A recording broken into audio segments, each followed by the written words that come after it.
Krishna, boa noite. Se pergunta a respeito de como subir a montanha, né? Ou seja, como se comportar nesse caminho de Anartha Nivriti. Bom, a gente fala tanto, né, de subir a montanha. Então, como é isso, né? Então, na realidade, Anartha Nivriti significa eliminar aquilo que não é favorável, aquilo que não é necessário. E isso deve ser feito com muita paciência, com muita tolerância, entendendo que a meta ela é bem difícil de ser alcançada e que você tem que pagar um preço muito elevado. Então, não é algo barato, não é algo que todos vão conseguir chegar ao topo, chegar à nista, né? Não é todo mundo que vai conseguir utilizar completamente a sua inteligência, se engajar o intelecto todo no serviço devocional a Krishna. E, na realidade, existem muitas distrações. Nós somos levados, né, pela nossa mente. Nossa mente ela acaba nos distraindo muito. Por isso é muito importante fixar a meta. Então, como a gente sempre gosta de dizer, você tem que subir a montanha sem olhar muito para o alto, né? Ou seja, para quanto falta. Então, se você fica muito preocupado com as coisas que você tem que solucionar, você acaba não solucionando nada. Você acaba se preocupando muito. Então, o melhor é seguir dia a dia, né? Ou seja, vencendo os obstáculos diariamente, né? Sem se preocupar muito com o que você vai alcançar. Você, na realidade, não depende de você, depende de Krishna. Isso que a gente tem que entender, que o Bhakti depende muito mais da misericórdia de Krishna do que de nós, de você mesmo, né? Então você tem que fazer a sua parte, sim, claro, mas a sua parte ela é pequena em relação a tudo aquilo que Krishna está fazendo por você. Subir a montanha significa ter muita determinação e se ocupar constantemente no serviço devocional. Ou seja, um engajamento muito unidirecionado.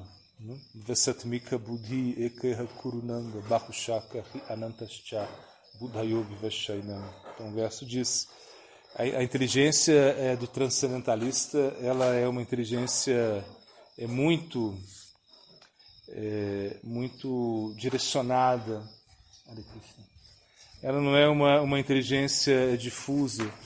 Um transcendentalista ele tem uma inteligência bem focada e ele não se desvia, né? Então essa é a ideia, ou seja, que nós podemos assim ter muitos problemas, mas nós não vamos nos desviar da nossa meta, né? Ou seja, acreditando que vamos ter muita ajuda, né? Porque Krishna ele tá se manifestando, né, externamente como o Guru instrutor, Siksha Guru Petajani Krishnera Swarupa Antarami Bhakta Shastra Ei Dvirupa. Então Krishna ele se manifesta tanto externamente, né, como o Guru instrutor, e também ele se manifesta internamente como Paramatma, ou seja, Krishna está olhando, né, para você o tempo todo. Isso é importante entender, que como Paramatma ele observa, ele ajuda você a subir a montanha. Não é algo que você vai fazer sozinho, né? Porque sozinho você não vai conseguir nada. Então esse caminho não é um caminho onde você vai trilhar sozinho, como o caminho do Guiana, como o caminho do Ashtanga, onde você tenta fazer tudo sozinho, sem nenhuma ajuda de ninguém, simplesmente contando com o seu esforço. Então no Bhakti não, no Bhakti você precisa dessa misericórdia, você precisa que Krishna esteja com você, e Krishna está. Ele está com você porque ele está enviando ajuda, ele está enviando ajuda externa. Ele sabe que simplesmente que a ajuda interna não vai funcionar, ou seja, que você é incapaz de observar, né, a voz da consciência, você é incapaz de observar Paramatma, você precisa de uma ajuda externa, você precisa de um agente externo que possa ajudar você a subir o caminho, subir a montanha, né? Ou seja, subir a montanha significa que você tem que tomar a iniciativa. Então, o primeiro passo, né? O primeiro passo é muito importante. Então, na realidade, se diz que o primeiro passo é o mais importante, né? Quando você vai fazer uma caminhada, a decisão de fazer a caminhada é a mais importante. É mais importante do que a própria caminhada em si. Ou seja, quando você decide, né, subir a montanha, ou seja, quando você decide lutar com as suas fraquezas, lutar com as suas debilidades, né? Então nós temos muitas fraquezas, muitas debilidades, né? Então nossos sentidos são muito descontrolados, né? Os vishayas, ou seja, os objetos dos sentidos, eles estão nos atraindo muito e nós não conseguimos ficar longe dos objetos dos sentidos, ou seja, nós estamos sendo levados por eles. E isso dificulta muito a nossa escalada, porque como você tem uma meta, você vai subir a montanha, que é a fase de Anartha Nivriti.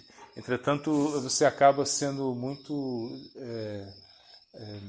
atraído pelos objetos dos sentidos, você acaba sendo desviado da sua meta. Então, essa determinação de seguir, essa determinação de ir adiante e realmente vencer a si mesmo, né? Isso é o mais importante, porque na maioria das vezes nós queremos vencer aos demais, queremos vencer ao meio ambiente, mas o meio ambiente não é tão problemático. O mais problemático é você mesmo, o mais problemático é o que está dentro de você, ou seja, a sua mente, os seus sentidos. Por isso Krishna ele está falando que você está sofrendo muito, né? Internamente, né?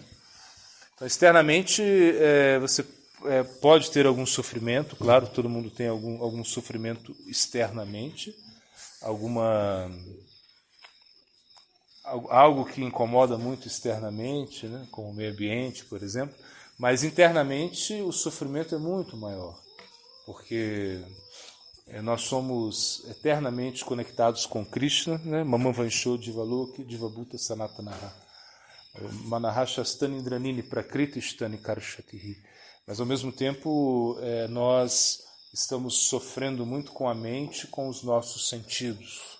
Então a nossa mente e os nossos sentidos, eles nos impedem de subir a montanha, de vencer esses obstáculos internos que nós temos, né? Então é muito importante o foco, né? Então, se você quer realmente o foco, e também é muito importante a sadhusanga, né? Sadhusanga, sarva shastra koi, lavamatra sadhusanga, sarva siddhi roy. Então, os shastras, as escrituras, elas recomendam muito a associação, que sem associação você não pode praticar, ou seja, sem associação você não pode vencer os seus anartas, subir a montanha sozinho. Isso não existe, você precisa de um guia. Sozinho você não vai a lugar nenhum, né? Então precisa de sadhusanga. Sadhusanga são como faróis, né? Então no meio do oceano um farol, uma luz, ela ajuda muito, né, aos navegadores, né? Da mesma forma, no meio dessa confusão material, no meio dessa ilusão que nós estamos, né? Então, se nós temos uma ajuda externa, uma ajuda do Sadhu, nós podemos ir adiante. Sozinho é impossível, né? Por isso, o Bhakti ele precisa de Sadhusanga. Sadhusanga é uma anga muito importante do Bhakti, ou seja, um membro muito importante do Bhakti. Se nós não temos Sadhusanga, nós não vamos aprender a cantar, nós não vamos aprender a eliminar todos esses anartas, ou seja, todas essas coisas desfavoráveis que nós temos. A Sadhusanga ela vem como um estímulo, né? Sadhusanga significa um entusiasmo. Ou seja, quando você percebe que alguém está praticando, quando você percebe que alguém está vencendo a si mesmo, então você fica muito entusiasmado, muito animado a seguir adiante, né? Eu sempre gosto de dar esse exemplo quando a gente era professor, né? E professor de educação física, e a gente trabalhava, né, na área naquela época na área da musculação, era mais ou menos isso que existia. E aí a gente tinha um amigo, né? Uma pessoa bem assim, bem amiga, e que ele pediu para a gente uma vez para ajudar ele a comprar, né, um aparelho, né, assim, como um aglomerado, né, um múltiplo, né, que a pessoa podia, ele queria um aparelho que ele podia fazer um supino, ou seja, fazer um exercício para o peito, um exercício para a perna, né, um exercício para as costas, que é um aparelho assim, como um conjunto, né. E ele pediu para mim, né, ele pediu para uma ajuda, né. Então eu fui na loja com ele, na loja, e aí ele me mostrou o aparelho que ele queria comprar e perguntou se o aparelho era bom, se ia ser útil para ele. Eu disse, vamos ver. Falei, me presta um seu casaco, né? Aí peguei o casaco dele assim, aí pendurei, né, na parte assim um triângulo assim que se faz, né? Se puxa para as costas. Aí tirei o casaco, pendurei assim na onde se faz o supino, pendurei o casaco onde você poderia fazer exercícios para a perna, né? Enfim, peguei o casaco e coloquei em vários locais do aglomerado, né? Aí eu falei para ele, é muito bom esse aparelho. Aí ele falou, mas por que você acha que... Ele não entendeu, por que você acha que é bom, né? Você pegou o casaco, né? Você nem testou, você... Eu falei, não, porque o que vai acontecer é o seguinte, né? Você sozinho em casa, né? Você não vai malhar, você não vai fazer atividade física. Então isso vai virar um cabide, né? Então aí eu peguei o casaco e botei. Falei, não, realmente ele vai ser muito bom para você, sozinho. Aí eu falei, é melhor você não comprar, porque vai ser gastar dinheiro, porque você nunca vai malhar sozinho, porque na realidade é o que acontece. Ou seja, a gente vê, né, as pessoas precisam de sadhusanga, ou seja, você precisa de entusiasmo também, mesmo nessas atividades, qualquer atividade que você faça, você precisa de entusiasmo, né? Você precisa de ver pessoas que estão fazendo, você precisa se estimular com os demais. Então, da mesma forma, no Bhakti principalmente, você precisa de muito entusiasmo, você precisa, por isso que se diz, né, Tajmat Gurum Prapadyante Jignasu Shreya Uttamam. Você se aproxima do Guru, você se aproxima dessa verdade suprema com muita esperança, você se aproxima com um desejo muito sincero. Então, buscando algo muito elevado, né? Essa é a ideia, né? Então, esse entusiasmo ele vai te ajudar muito, né? Então, para subir a montanha, para subir essa estrada, né? Que é essa montanha que é bem íngreme, que é muito tortuosa, que é a fase de Anarta, Nivriti, a fase onde você vai lutar com as coisas desfavoráveis, que você vai ter que ter muita tolerância com tudo aquilo que você está vendo, né? Dentro de si, né? A ira, a inveja, né? Ou seja, então aí você pergunta o que dói mais, né? O o meu fracasso ou o sucesso do meu companheiro, né? Ou seja, quando você realmente fica muito infeliz quando as pessoas estão fazendo algo de bom, né? Ou seja, quando tudo está dando certo para outras pessoas, você fica infeliz, né? Ou você fica feliz quando as coisas estão dando errado, né, para as pessoas. Então, na realidade, é isso, é que nós vivemos no mundo de egoísmo, né, egoísmo muito forte. E o Bhakti, ele é completamente diferente disso. O Bhakti não tem espaço para o egoísmo, né? O Bhakti significa que você tem que fazer junto, ou seja, que você precisa da ajuda, você precisa do amparo, né, para realmente vencer a si mesmo. Então isso é sadhusanga, isso é subir a montanha, né? É uma escalada longa, né? Como a gente dizia, ou seja, pode demorar muito, né?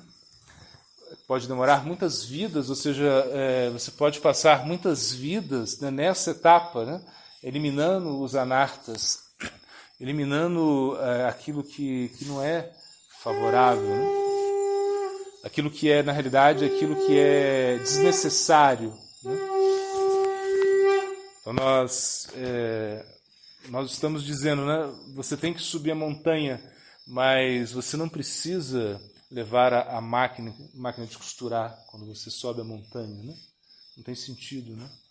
A gente vai subir a montanha e para ver o pôr do sol, e você leva a máquina de costurar, nada a ver. Uma coisa que não é preciso, você não vai ter utilidade para você a máquina de costurar lá em cima da montanha, né? Mas você realmente quer levar a máquina de costurar, né? Você é teimoso. Então você leva a máquina de costurar, né? E muito peso levar uma máquina de costurar, mas você leva. Então é a mesma coisa, você agora está subindo a montanha, mas você está levando o seu egoísmo, a sua luxúria, né? Você está levando a sua cobiça, a sua ira. Então todos esses elementos são elementos não necessários nessa caminhada. Então o fardo se torna muito pesado. Então subir a montanha é isso, é você eliminar essas coisas que não são tão necessárias. Ou seja, largar isso para que o caminho seja mais leve, né? Porque já é difícil. Porque se você está subindo, né, e é muito tortuoso, sinuoso, é difícil, né? Não é um caminho fácil. E você leva coisas que são completamente desnecessárias. Então, realmente, você não precisa disso tudo, né, que você acha que precisa. Esse é o ponto. Então, tem que entender isso. Para que a sua caminhada seja mais leve, você tem que entender que não é necessário todas essas coisas. Que você é uma pessoa simples, que você realmente pode ser simples, você pode ser mais leve, né? Você não precisa se preocupar tanto, né, com o meio ambiente, você não precisa se preocupar tanto com os demais, você precisa se preocupar com você mesmo. Médico, cura-te a ti mesmo, esse é o conselho. Se diz que é como a essência do Bhagavad Gita, né, segundo Sri Maharaj. Muito interessante porque o Bhagavad Gita são 700 versos, né? E nós temos assim muitos versos no Bhagavad Gita. E Sri Maharaj ele nos explica que a essência de tudo está nisso, né? Médico, cura-te a ti mesmo. Ou seja, que você precisa se curar, você precisa se tratar. Agora você está numa posição muito estranha, muito diferente da sua posição natural, da sua posição constitucional, né? Ou seja, a sua alma não entende o que você busca, a sua alma não entende tudo aquilo que você deseja, a alma fica perplexa, ou seja, a alma ela está condicionada, né? Ahankara vimudatma. Então o ego ele cobre a alma, cobre a atma, e a alma ela é incapaz realmente de se expressar. Então, é como algo que está sufocado. Né? Então, você tem algo muito belo dentro de si, mas é algo que realmente poderia te ajudar muito a subir a montanha, porque se você vive no plano da alma, você entende que não necessita dessas coisas externas, que você não é o corpo, né? Que você está se identificando com o corpo, mas isso é uma anomalia, isso é como um sonho, né? Um sonho dentro de um sonho. É essa identificação. Uma identificação muito estranha, ou seja, você se identificar com o seu corpo, você se identificar com o seu gênero, se você pensar que é homem, que é mulher, né? Que é de alguma nacionalidade específica, tudo isso é muito estranho. Isso é muito diferente para a alma. Então a alma ela vive um estado de completa desilusão, ou seja, quando a alma ela percebe, né, toda a sua situação. Ou seja, você deveria estar se esforçando, né, para se desenvolver dentro do plano da alma, deveria estar se esforçando para pensar no seu bem-estar espiritual. Mas agora você se esforça por coisas inúteis, por isso é muito difícil subir a montanha. Mas não é impossível, né? Como eu falei, com ajuda, com pessoas que já subiram a montanha e que estão te ajudando, estão, né, te dando, jogando a corda, estão te ajudando, te dando a mão, te mostrando como você tem que fazer, como você tem que caminhar, né? Isso é o mais importante. Acho que é isso. Subir a montanha necessita de todos esses ajustes. Guru Premananda.